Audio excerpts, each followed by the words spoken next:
بسم اللہ الرحمن الرحیم۔ رسول اللہ صلی اللہ علیہ وآلہ وسلم نے ارشاد فرمایا، میں ایک ایسا کلمہ جانتا ہوں جسے ایسا شخص پڑھے جس کی موت کا وقت قریب ہو تو اس کی روح جسم سے نکلتے وقت اس کلمہ کی بدولت ضرور راحت پائے گی، اور کلمہ اس کے لیے قیامت کے دن نور ہوگا۔ وہ کلمہ لا الہ الا اللہ ہے۔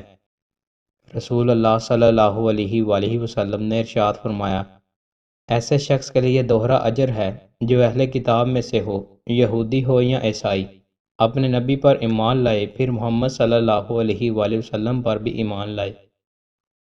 رسول اللہ صلی اللہ علیہ وآلہ وسلم نے ارشاد فرمایا، وہ لوگ میرے بھائی ہیں جو مجھے دیکھے بغیر مجھ پر ایمان لائیں گے۔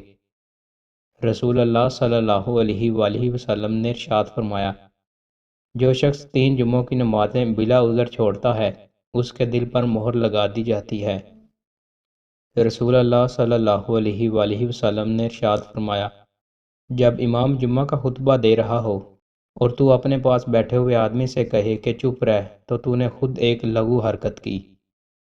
رسول اللہ صلی اللہ علیہ وآلہ وسلم نے ارشاد فرمایا، جو شخص اہل مدینہ سے دھوکہ کرے گا تو وہ اس طرح پگھل جائے گا جیسے نمک پانی میں گھل جاتا ہے۔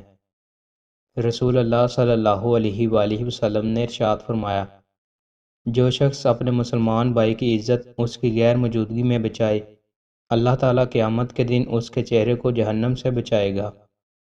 رسول اللہ صلی اللہ علیہ وآلہ وسلم نے ارشاد فرمایا، اللہ تعالیٰ 3 قسم کے لوگوں کو قیامت کے دن نظر رحمت سے نہیں دیکھے گا: والدین کا نافرمان، عادی شرابی، اور احسان جتلانے والا باوضو موت۔ رسول اللہ صلی اللہ علیہ وآلہ وسلم نے ارشاد فرمایا، اگر تم ہمیشہ باوضو رہنے کی استطاعت رکھو، کیونکہ ملک الموت جس بندے کی روح وضو کی حالت میں قبض کرتا ہے اس کے لیے شہادت لکھ دی جاتی ہے۔